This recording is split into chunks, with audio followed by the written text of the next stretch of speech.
What's going on, ladies and gents? Robert Sykes, KetoSavage.com, and today I'm going to go over the entire reverse diet. This is basically the 12th week of the reverse diet. I did the contest prep, I did the show day, and I did the 12 weeks of reverse dieting. So there's going to be a lot of information in this episode, so sit back and buckle up because we're going to go into a lot of numbers, a lot of macros, a lot of manipulations, a lot of posing footage, a lot of just updates in general, kind of why I did what I did. To start, basically I want to talk about the whole concept of reverse dieting in the first place. When you diet down for a competition, you're taking your calories from a higher sustainable maintenance or surplus down to a very low deficit. By the time you finish your competition, you are at a very steep deficit, and you have to reverse diet back out of that deficit in order to reset your hormones, your metabolism, and just find a sustainable way of living, because you can't sustain very low body fat percentage and you can't sustain that low caloric intake without damage to your hormones and your metabolism. So the whole concept of reverse diet is to kind of reset that at a healthier baseline starting point. Ideally, the goal of a reverse diet, especially in the context of a competitor or someone that is going through a building and cutting phase, is to end your reverse diet at a lower body fat percentage than when you started the cut, at a higher caloric intake than when you started the cut. Basically, you're resetting your baseline at a higher caloric intake than you were at the beginning. That way, that would indicate that your metabolism has ramped up further than it was at the beginning. And then the next time you go into a cut, you don't have to drop your calories as low as you did this time. So, a lower body weight, a lower body fat percentage, a higher caloric intake as a baseline, those are all the ending goals of what you want to be looking at the completion of your reverse diet. I was able to accomplish that with this reverse diet. I'm going to kind of show you what my numbers look like. Again, these are my numbers. They're not necessarily your numbers. They're not a one-size-fits-all as far as calories or macros go, so keep that in mind. But I'm pretty confident in my protocol for dieting down, doing a competition prep, and then reversing out of it to make this entire process sustainable. So let's dive into the reverse diet recap here.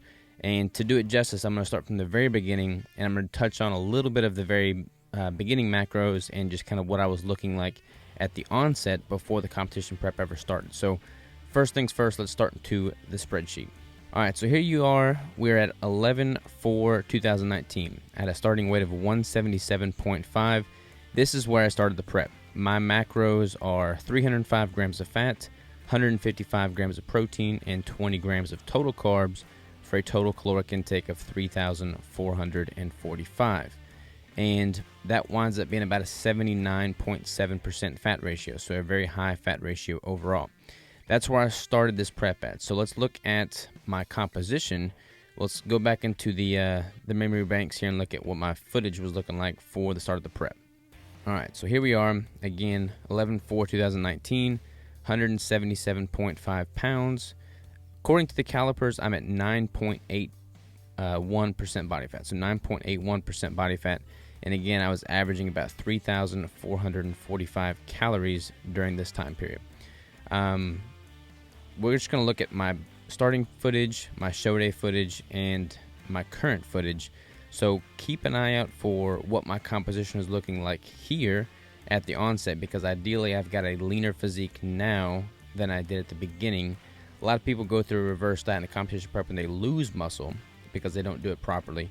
That's the last thing I want to do. So hopefully you'll see that I haven't lost any muscle. But this is, again, what I'm looking like at the onset of this competition prep. Starting at a pretty good position, honestly. I don't feel bad about this at all. This is pretty much the heaviest I would ever want to get in an off season from a body fat standpoint. There's no point in putting on 30, 40, 50 pounds in the off season and having to lose all that throughout the competition prep. You're just starting off on the wrong foot, and you're cutting yourself out for a lot of unnecessary work and caloric depletion. So the leaner you can stay in the off season while giving yourself enough of a surplus to build ample muscle so that you look better next time you compete is the ideal goal, place you want to be. But that's where I'm at the beginning of this entire process. So again, about 9.81% according to the calipers. Alright, so now let's dive into the spreadsheet and kind of see how my macros were manipulated throughout the course of the prep, and then what my body conditioning was like on show day itself. So back in the spreadsheet here, we can see that, again, I was starting at 177.5. These numbers continually went down, as well as the calories. My protein was increasing, my fat was decreasing. This is my protocol here. I basically have an increasing protein intake so that I can establish what my protein threshold is. Here's the weeks going down, the weight is going down, and I believe I hit my protein threshold at around 200 grams of protein. So I was at 215 fat, 200 protein, 20 carbs, and then from that point I started dropping my protein. But I was about 171.8 as an average at my protein threshold, and I started dropping both protein and fat, continuing to go down here, continuing to go down. And let's see here. These orange lines represent the refeeds that I started implementing. So the ketogenic refeeds, my first refeed was about a 30% increase in calories. I dropped down to 1878 on the weekly caloric intake, on the daily caloric intake, and then that refeed bumped it up to 2,538 for an average of about 1972 for the week. And then I started doing the 2-day consecutive refeeds, as you can see here. I talked about that in the contest prep videos. And then show day here on March 28th, I was 166.4, and I had higher caloric intake on the day of the show and the day after, kind of as a celebratory meal. But that week prior to those massive refeeds, I was about 2,152 calories on average, and then with those massive calorie days, I averaged about 3,324. And that's going to be basically where I start the reverse diet. Let's go ahead and get a look at what my composition is. Again, that intake was averaging about 76% of my calories coming from fat. So still a very high fat ratio by most people's standards. And this is the footage of show day. Obviously much, much leaner, 166.4 pounds, 5.54% body fat according to the calipers. Again, averaging about 2,152 calories a week. Not kind of those massive two-day consecutive refeeds there and the celebratory reverse or celebratory meals. But obviously just much more definition, much more striations, much more vascularity. Everything's just crisp. There's no bloat. There's no extra weight. The abdominals are all tight. There's a lot of feathering in my quads. I just look lean. I look like show day lean. So this is the goal. My calories are their lowest. My body fat is at its lowest. My metabolism has down-regulated at this point. So what you're seeing now is a down-regulated metabolism. My hormones have taken a slight hit. Kind of ironic, but when you see these competitors on stage, they are the, epitome of health from what mainstream society would like you to believe. But in all honesty, this is when athletes are at their weakest. This is when they're at their lowest metabolic rates. Hormones have tanked. Usually, this is when they're the least healthy, generally speaking. Now, I do think following a ketogenic protocol throughout a competition prep minimizes those adverse effects, but you can't escape them entirely. Simply being a natural bodybuilder is going to come with a drop in hormones, a drop in metabolism. It's just the nature of the beast with this type of sport. But I do think that it's very sustainable if done correctly, and you can achieve these pretty freakish results naturally if you know what you're doing with your nutrition. And I truly believe the ketogenic diet is the best way to go about a competition prep nutrition protocol because it just makes it more sustainable. It makes it healthier. This was achieved without really a ton of supplementation, without any crazy drugs, obviously, as I compete naturally. But this is just what's possible after 21 weeks of hardcore dieting following a ketogenic approach. So that's what we're looking like here. This is the peak of the prep. This is where my calories are their lowest, and now we're going to dive into the reverse diet portion. All right, so that's what I look like on show day. Let's dive into the spreadsheet and talk about what I did with my macros and my calories coming out of the competition prep and into the reverse diet. So for all intents and purposes, the reverse diet started the day after the show, and you can see with those massive celebratory meals and the 2-day consecutive refeeds, my average intake for the week was 3,324 calories. This is week 1 of the reverse diet. I started out at 150 protein, or 150 fat, rather 150 protein. So I automatically bumped the protein from 100 to 150 to basically be at a 1-to-1 ratio of my lean mass. You want to go ahead and bump up your protein pretty aggressively, especially when you're following my protocol. You have a very low protein intake there at the very, very end, not throughout the entire prep by any means, but just there at the very end when you're really trying to get things dialed in and come in at your leanest. So the protein dropped down, so I want to go ahead and bump that up relatively quickly. So I went ahead and jumped up to 150. So I'm at a 1-to-1 with protein and fat. And then again, I'm averaging, started at about 3,324 calories. And I tried to get a little less aggressive with it at the beginning, still doing the 2-day consecutive refeed. But as you can see, after the end of week 1, I'm averaging 2,476 or 78 calories rather. And then I'm monitoring my weight and my body fat percentage. So I'm checking my weight and my body fat throughout the entire reverse diet, similar to what I'm doing during the contest prep itself. And I'm just making sure things don't get sloppy, I don't get too aggressive with the caloric intake, and things get ugly. So as you can see, we'll just go down the line here. As the weeks increase, my weight gradually increases, my calories are increasing steadily. I started to get a little bit more aggressive towards the end because I was not seeing a unhealthy gain in weight whatsoever. I mean, I'm averaging about a 1 pound increase a week, which is good. So 167.2, 169.8, 167.9, 170.5, 171. So again, about a 1 pound increase a week on average, which is a very healthy, sustainable increase from a reverse diet standpoint. So as we just kind of scroll here to the end and bring us up to today, so basically the week 12 here, I'm at my heaviest today at 179.2. I think that's a little skewed because I haven't slept very well this week. We have some company in town. I just haven't slept too awful great. I've also been traveling a lot and just stressed a lot. But I'm at about 177.9. So again, still in line with that averaging of about a 1 pound increase each week, which I'm totally okay with. But I got super aggressive here these last 2 weeks. I've been doing 2 keto bricks and 2 pounds of meat a day. So as you can see here, I'm averaging like 4,728 calories a day. I'm doing about 2 keto bricks and then a pound of 75-25 ground beef and then a pound of ribeye.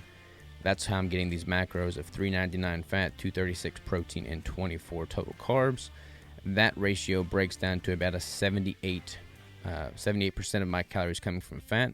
So again, a very high fat ratio by most people's standards. But that is what my ratios and my intake and my weight has done at the end of this reverse diet here. So let's dive into the footage and see what I'm looking like. All right, here we are, 6/21/2020. This is the end of the reverse diet, 179.2 pounds. I'm averaging again at about 177.6 or so, 9.35% body fat. So again, less than what my body fat was at the beginning of the prep, which was 9.81. And my calories are 4,728. So more than 1,000 calories over what I was consuming at the beginning of my competition prep. I'm very, very happy with that. I have no cravings, no uncontrollable hunger whatsoever. I feel totally good. I feel like this is a very sustainable intake for me, and I feel like my performance has only continued to improve. My recovery is great. I feel very good on all fronts in that regard. Looking at this footage here, you can see that I'm definitely in the off season. I'm definitely not near as lean as I was at the competition, show day footage, which is what you would expect. But I still have, feathering in my quads. I still have definition in my back. I still have separation, in my hamstrings. I still have my horseshoe in the tricep. I've got some vascularity coming through still. This is a very healthy, very sustainable off-season composition that is going to lend itself to a manageable competition prep the next time I go into a diet, because I'm not going to have to drop 50 plus pounds. It's going to be like 10, 15 tops. So that is pretty much what we've got from a composition standpoint, from a body fat percentage standpoint, and from a macro standpoint. I want to dive into the spreadsheets a little bit more and show you with a little bit greater detail what these look like when graphed out. So diving into my tracking spreadsheet we have here, If you go to the side, let's just scroll up here and look at some of these graphs. So you can see, based off of this graph here, this kind of illustrates my macros. This green line is the protein. You can see kind of how I established my protein threshold, increasing protein there, and then I start to drop the protein once I hit the 200 grams. And then all this chaos here is from the refeeds and the reverse diet, having some more flexibility with the reverse diet macros. But it's kind of crazy. I mean, you can kind of see a trend line, an average trend line going through there, but you can see how much more structured the prep is relative to when you start adding in the refeeds and the reverse diet. You just get a lot more flux with what the macros are doing. Here are the total carbs on the purple, obviously significantly lower than the proteins and fats, which you would expect being in a ketogenic diet. Here is a graph of my weight. Again, you can kind of see how my weight steadily dropped over the course of the entire prep, and then it's increased a little bit as we've gone into the reverse diet, which again you would expect. Now, I'd like to dive into heads up health because I can kind of illustrate these in a graphical format a little bit more detailed for you. So I use heads up health for all of my tracking. It syncs with all of my devices, my scale, my body fat. This body fat is based off of the bathroom scale, which always is just crazy high compared to what the caliper test is. I don't think the caliper test is necessarily the most accurate. I feel like it's probably a few points higher than what the caliper illustrates, but I definitely don't think I'm 15.5. Sleep score with the Aura, it just syncs all this in, which is just great. I'm digging that. Blood glucose, this is one thing. My blood glucose was super high this morning, and that is a result of the just massive amount of protein I had last night right before going to bed. But this is just kind of what the dashboard of Heads Up Health looks like. You got your macros there, you've got your calories here, you've got all this information at your fingertips. But what I really like is you can go into the reports tab and drill this down even further. So let's just say I want to look at a custom data range, and we'll start out at the very beginning of the prep, which was November 4th in 2019. And we'll go to the current day. So we get that dialed in there. And let's say we want to look at body weight. I guess it doesn't like the capital letters here. So let's just do weight. And then we'll do my scale there. So you can see how the weight has changed over this course of time. You can do average 7 days, average 14 days, whatever you want to do there to drill that in. But again, starting weight, let's see here.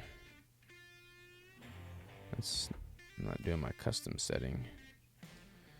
Put that in again. 11/4/2019.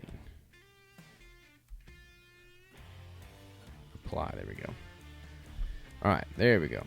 So you can see my starting weight of 177.6 on 11/4, and then it drops down throughout the course of the prep, and then you can see it going up in the reverse diet. Now, let's also add calories to this mix. So we'll do calories consumed using my macros plus. So you can see how my calories have steadily dropped over the course of the contest prep, and then have been picking up with the reverse diet to where we are now, averaging about the 4,500 to the 4,700, somewhere in that window. And then let's do body fats.